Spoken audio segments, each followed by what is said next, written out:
All right. Thank you all for joining us today. We are going to be recording this webinar. So if you would like to, as it says on screen, change your name or turn off your camera, that is totally fine. Thank you all for joining us today.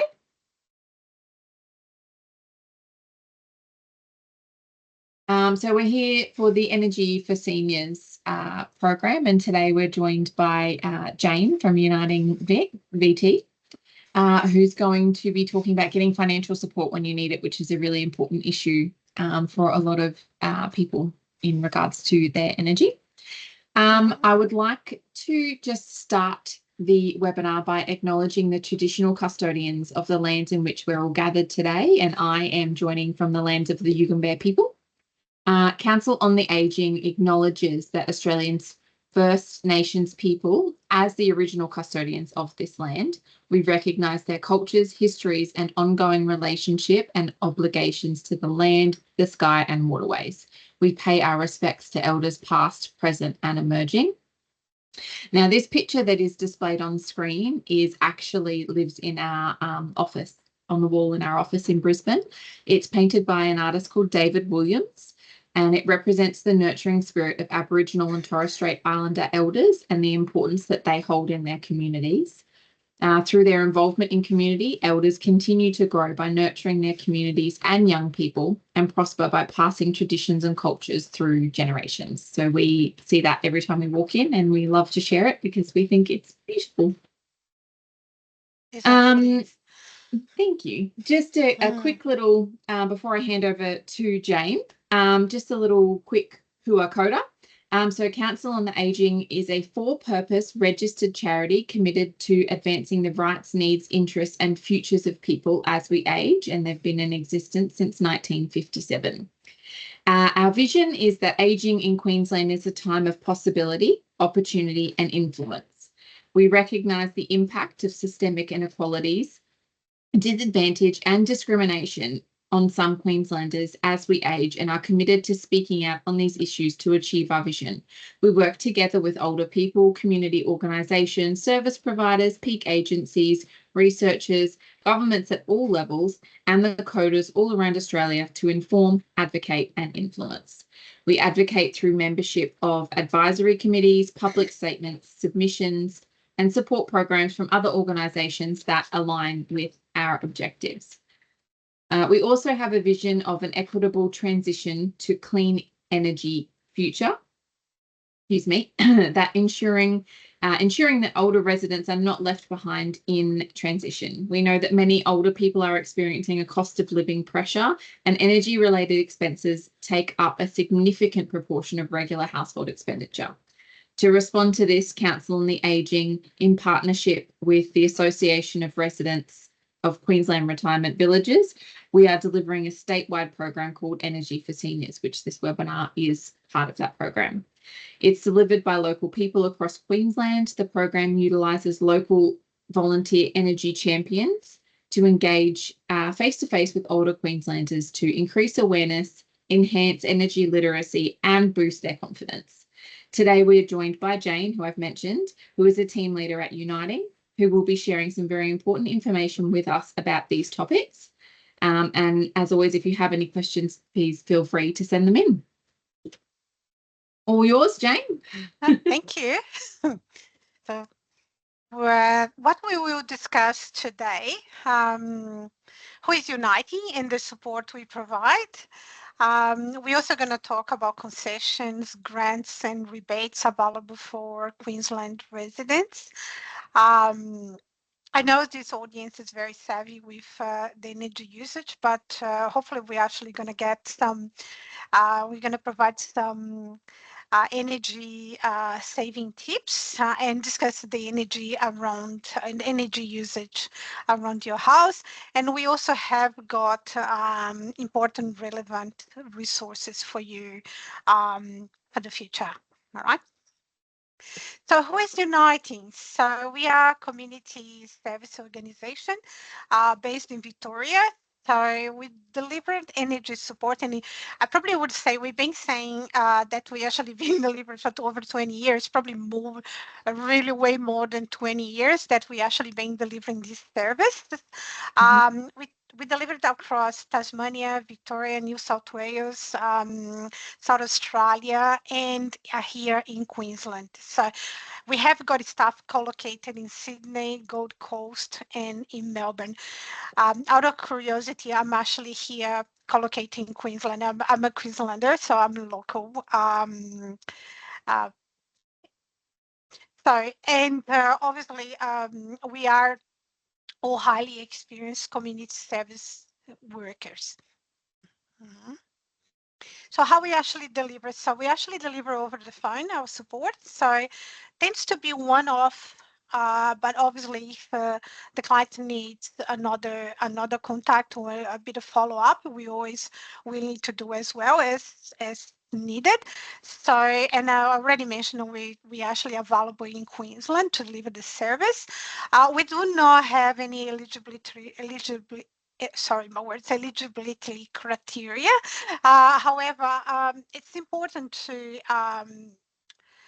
yeah, it's especially if the person is struggling a little bit financially, so or being in hardship. So that's pretty much where the services is for this people going to this sort of circumstances.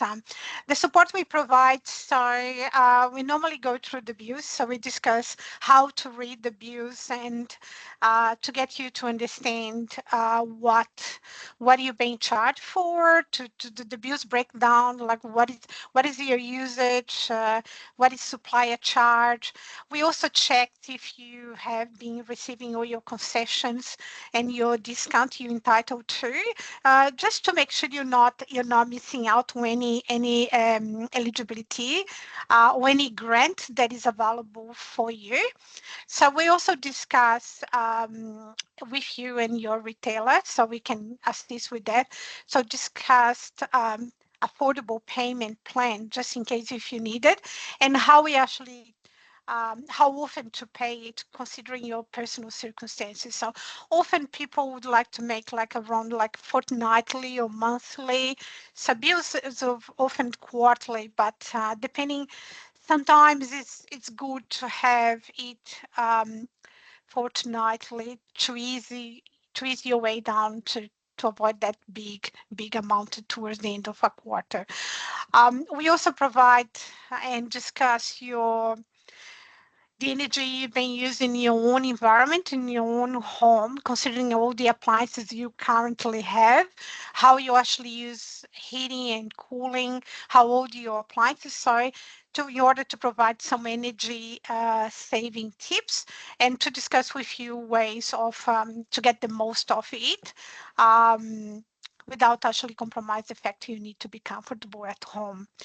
Uh, and obviously, looking at all those things, so we also check your energy rights to see if it's anything in your bills is being or shouldn't be charged, or just to double check if the energy retailers is treat you fairly. Right. So, and in all our appointments, we provide, and if your English is not your first language, so we have translation services as well. That's good to know. Yeah. So I recently heard that there is an area in Queensland that is pretty much the largest, sorry, it's my Okay. the largest multicultural town in Australia. So I think it's Logan. Mm-hmm. Yeah, Logan, very Yeah. multicultural city. Yeah, Yeah, absolutely.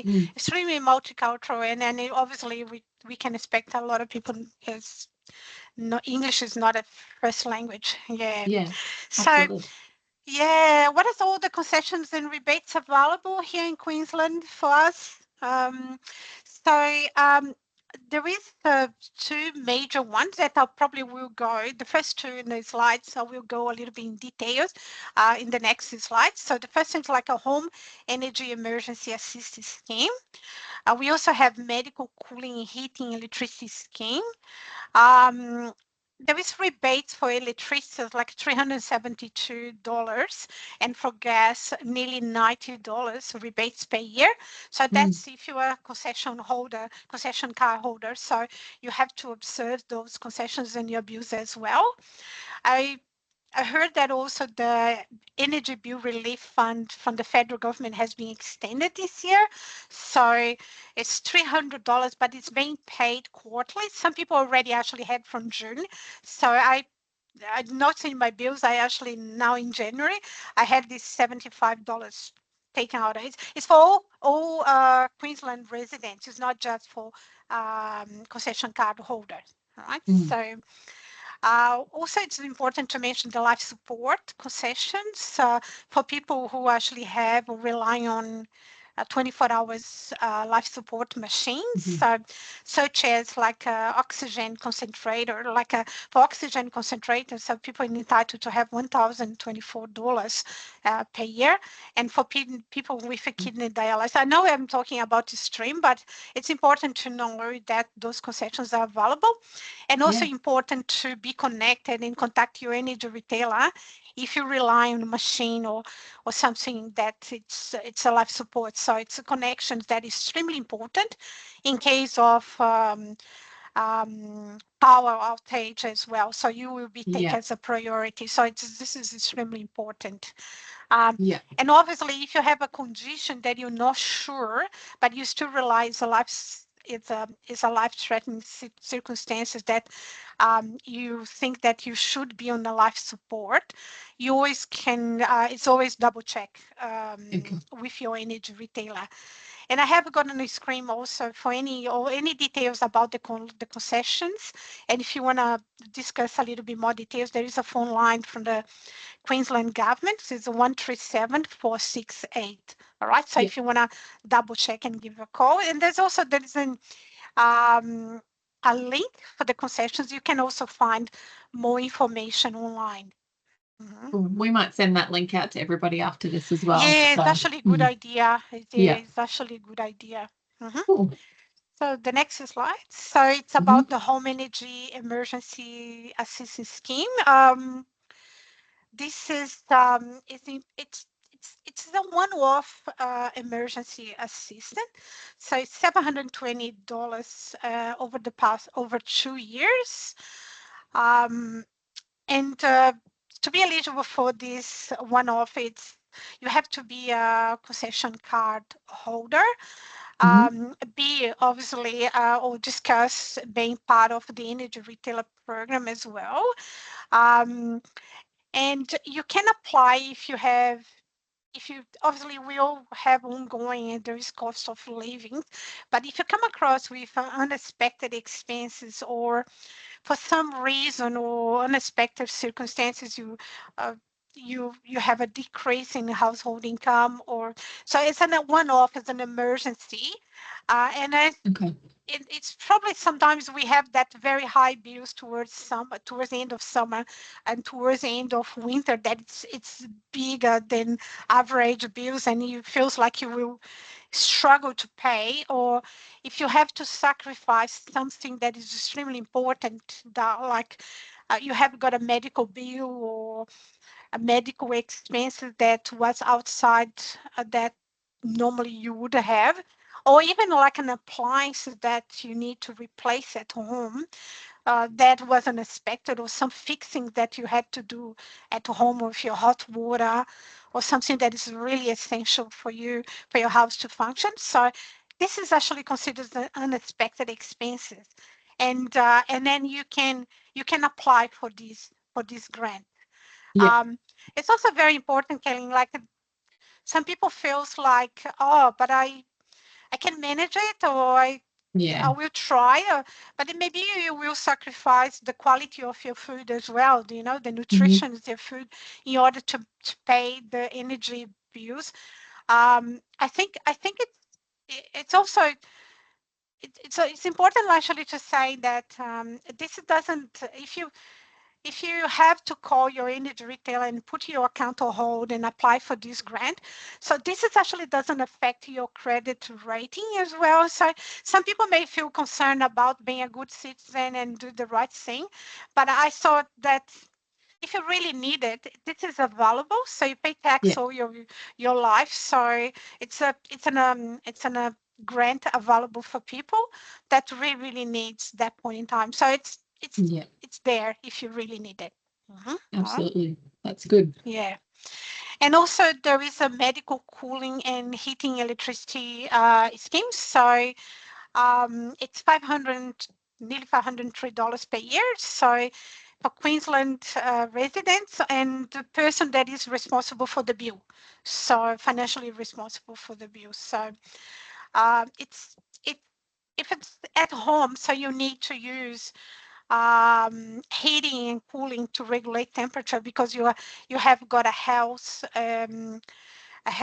issues or like such as like a multiple sclerosis or some health issues that it affects your mobility or you have more pain or the medical discomfort that you really need that stable temperature Yeah. whole year round. So obviously this is going to put your bill up, so you're going to Absolutely. spend it. So it's just something that you can apply as well. Mm-hmm. But it's very, very important to double check with your energy retailer the list of conditions because in order to apply, you will need your doctors to sign in. So that's Okay. the thing that we need for this one. But again, so it's always good to check with your energy retailers if you would be eligible for this grant. Mhm. Awesome. Thank you. Yeah, and then talking around the energy usage, we're talking about for the medical cooling and heating grants. So, and we know heating and cooling is the one that's actually contribute the high usage around the house. So the here on this graphic just shows a little bit of a breakdown, so like how the energy consumption is considered around the house. So we know that heating and cooling use this is just an example, okay? So Yeah. every household is a little bit different, depends what sort of appliances you do have at home, but this is actually just give us an idea. The heating and cooling contribute around like 40%. Then we also have hot water. That is probably the second one that's really contributed one. Um, some people will actually use dryers as well, and then dryers is probably one of it's the third in the line here. So then we have other appliances and fridge and freezers. Fridge and freezers I probably wouldn't be extremely concerned, but obviously if you have got many fridge and freezers, then you have to check your energy consumption as well. But it's important for us to have this view because a lot of people put a lot of attention on lighting, turn on the light, but maybe missing out all the areas that are having a much bigger impact on the bills. Yeah. Mm. We're going to go one by one with some energy saving tips as well. So maybe I think we're going to Perfect. start with heating. Should Mm-hmm. be like in the middle of the summer, start with cooling and cooling. All right, but let's talk a little bit about heating first. Yeah, just realized now. That's um, all right. Look, on a winter, you will remember that. So we we have recommend to don't put the temperature too high because if you actually set up temperature too high, like a 25, 26, as I often see some people putting, because even 30, I actually can see people putting 30 degrees. So you're going to use more energy, you know? Yeah. And imagine like if you set up for 30 degrees, so you probably have to wear shorts and tongs like a singlets because it's too hot. 30 degrees Mm. even hot in summer, right? So we normally advise to keep your temperature between 18 or 20. But if you feel like, oh no, I already actually tried 20, it's too cold. So adjust for 22, but stick with that temperature, all right? So, and make sure you actually close all the doors and if you can close your curtains as well, but just just to avoid like that heat to leak because the more you actually have got, the more gaps you have around the house, the more energy you're going to use it. All right. Yeah. So yeah, it's good that you actually keep that heat locked stable temperature, not very high, maybe 20, 22, the maximum. So to control that energy usage. And obviously, if you have a little bit of gaps, we always say like seal the gaps with those snakes.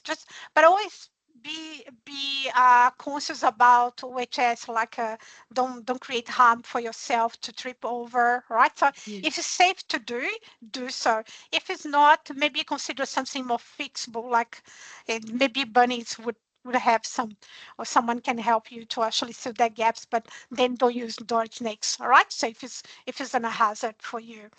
And obviously, if heating and cooling, and we know it's heating can be expensive. From time to time, you can also find alternative heating, like electric blankets in the bed is a good one overnight, because heating overnight costs a lot of money as well. So if you can actually switch off your main appliance overnight and use electric blankets, probably a good option as well. And then people are not sure if you heard like electric trons. Do you know, like you're watching TV and then you put the electric trons in over your legs as well? So it's another alternative, like much cheaper than keep your heating all the time, right? So, and then on the cooling Sorry. side, Oh, yeah. no, it's good. Time to talk about cooling. So, on the cooling, you probably heard that actually pedestal fans and fans in general is very cheap to run, um, because that's something that it's also for heating. If you everything that you have to create heat or cold air is actually we use a lot of energy. But if you have something that just circulate the air, would use less energy. Just as a little tip, like that's why ceiling fans, pedestal fans tends to be very cheap to run when compared to an air condition for heating or cooling. Right, so that's why I say use pedestal fans or ceiling fans whenever you can, but if you have got an air condition, obviously some days it's too hot, and then you have to have the air condition, because fans and ceiling fans, they actually drop. They don't drop as much. They drop between 2 to 3 degrees in the room, right? So they don't drop as much. But sometimes it's very hot outside. That just dropping 2 or 3 degrees would not be enough. So we need the air condition. So then you put the air condition on, but just make sure you don't adjust too low, all right? So if you put 18 degrees, so there's I can see a lot of people actually putting 18 degrees. You actually put 8 degrees, you're going to need a jumper. It's very cold. It's a cold even in winter. So we actually do recommend between 24 and 26 degrees, all right? And if you can adjust, put your fan on your cooling appliance, heating as well, but cooling appliance to as high as possible to help to blow that cold air in the room, right? And again, the same thing for heating and cooling. Make sure you actually close all the doors, windows, like to keep that cold air inside the house. Door snakes if safe. And yeah, so if it's possible, obviously I'm not sure your house orientation, but if you have any windows facing west, and if it's possible to put some external shading, or even close the curtain on that windows facing west, because where the afternoon sun hits the glass and it radiates that hot air inside the house, that's probably would be a good tip as well. The west one, close close the curtain. You don't need to close all the curtains in the house, because you don't want to lock yourself and don't see the sunlight and everything. It's going to be extremely depressing. But a few things like that on the west side, close and shade if it's possible. Keep your house temperature in summer like between 24 and 26. Out of coincidence, I actually have got here in my room um, my my heat cooling on 24. And I feel extremely comfortable. But obviously, you have to make sure the door are closed. Okay, so because otherwise, um, if you leave the door opened or window open, the unit when achieve that temperature 24 degrees, it's going to be hard to achieve that, and the unit is going to run all the time, because it's still trying to get to the 24 degrees. All right. So Yes. it's Yeah. very, very important that you close, you lock the air in. All right. Next. And then obviously talking about hot water, I know in my experiencing with I've been working on the energy field for a long time, probably nearly 15 years now, and also been talking with a lot of seniors. I know they are really, really good and have quick showers. So I feels like even just say, oh, take showers at a minimum. It's something I don't need to tell them. They often tell us this. Yeah. Um, and but it's also important to remind that quick showers is possible, and also washing cold water if you can, and and yes, so check your hot water system to see if it's like a tank, if it's often electric or gas one. They should have like a relief valve. So it's good to actually from time to time check the relief valve. But if you're not sure, it's good to have a professional service on that, right? So, but it's very, very important if you have a storage tank to have a minimum temperature inside the tank as well to avoid Legionnaire disease, right? So it's actually very, very important there. But I Yeah. think the main message here is, yeah, keep showers a minimum, washing cold water, and yeah, so you will, because obviously it's not about water, but when you actually have showers, you mixed half a half, so you're actually using energy as well. Mm. Yeah, and on the laundry, so I think the culprit is the dryer. Often is the dryer. I know you have heard about like heat pump dryers, and I do have one here in Queensland, and to be honest, sometimes I hate my heat pump. It's quite energy saving one, but in the high humidity days, it's a little bit painful to get all the clothes dried. Okay. And I know it works. It's a good buy, and I probably would say it's energy saving. It's like 70 start when compared to a standard Wow. dryer. So if Yeah. you're gonna purchase a dryer, I probably would have recommended like a heat pump one, but you have to work a little bit around on the days that is really high humidity. And I know here in Queensland it's extremely high humidity, so I'm pretty much know well.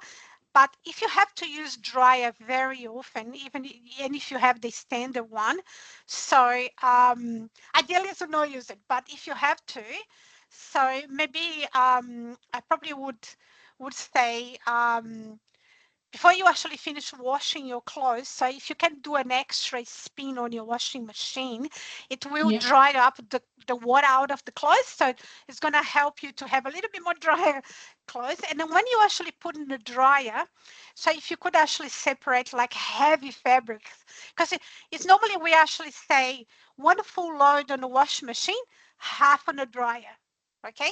And Okay. then, yeah, and if you and when you actually put that half on the dryer, trying to separate heavy fabric away your light fabrics. All right. So Yeah. light fabrics, you put less time in the dryer because light Yeah. fabric is going to like dry quickly.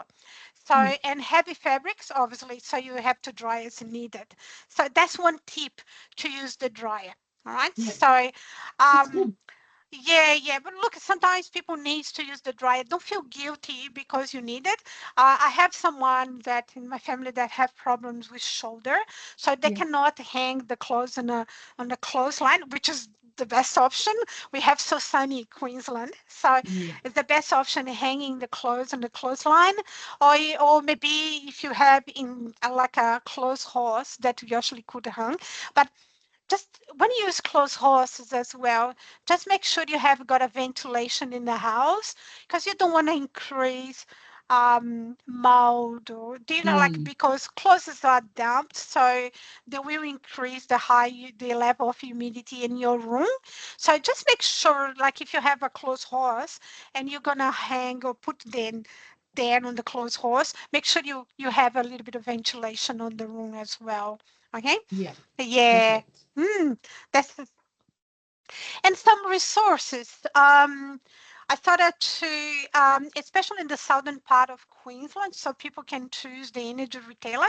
So one way to do is go to Energy Made Easy website from the government. So that's the address is on the screen, so on the slide. I also have an address for Queensland cost of living support and concessions from the state government there as well online. I have got the Energy and Water Ombudsman Queensland phone number here to help you with any issues you're actually having with the bills. If you have any issues that uh, you should actually contact your retailer first and trying to solve the issues directly with your retailer. So, but for some reason your retailer is not solving, you're not going anywhere with the energy retailer. So then you actually can contact the Energy and Water Ombudsman. Okay, they're there for you to help you out with the energy issues and be the middle, there's someone that they're there to help you out, so they can actually discuss your matter with the energy retailer. And I also have got the financial counseling service. You may even don't know that actually this service exists. We're talking today about energy and energy bills and utilities, but you may be facing other financial issues. So I think if you actually like with phone bills or any other circumstances or credit card that you're really struggling for some reason, so I probably would advise you can actually call this number 1-800-007-007. They will find a local financial counselor in your area for you to chat with and um, to discuss. And obviously, they will go through with you a budgeting process, and then financial counselors are free service. It's from the community service, so you don't pay anything, and they will act on your best interest. Okay, so it's not it's not a financial advisor. And I know people are often asked about this, Kaylin. But we're a financial counselor. It's a financial advisor. No, it's not a financial advisor. It's financial counseling. And yeah, they will act on your best interest to help you to get through and back on track on your financial circumstance. All right. So Awesome. yeah, and again on the screen is our phone number. So I discussed the support we provide. And if you going through all this webinar and you just think that you would like to have one-on-one support over the phone, I think our number is 1-800-313-126. Please call us and we will book an over the phone appointment with one of our highly skilled energy advisor. All right, it's free, and we're highly trained to provide the service you needed. Huh? So, and it's a web. Sorry, I'm about to say there is an email as well. So if they wish to contact via Sorry. email instead of phone. No worries. It's me that talking a lot. Yeah, so that's from me, Kayleen. No, that's lovely. Thank you. So it's a lot of information for people, and obviously for people to pass on to if they're working with clients, if they're from other organizations. I think we're all obviously in this together and we've all got the best interests of our community at heart. So I think a lot of this information is really relevant to a lot of different community groups. But yeah, particularly to our older Australians who are living here and specifically in Queensland. So thank you so much for your time today. Thank you. Thank you, too. Thank you, Bud. No worries. We'll send everything out with links. And of course, if anybody's got any questions, feel free to email myself or Jane, which will be on the email we send out as well. Lovely. Thank you. Thank you. Thank you.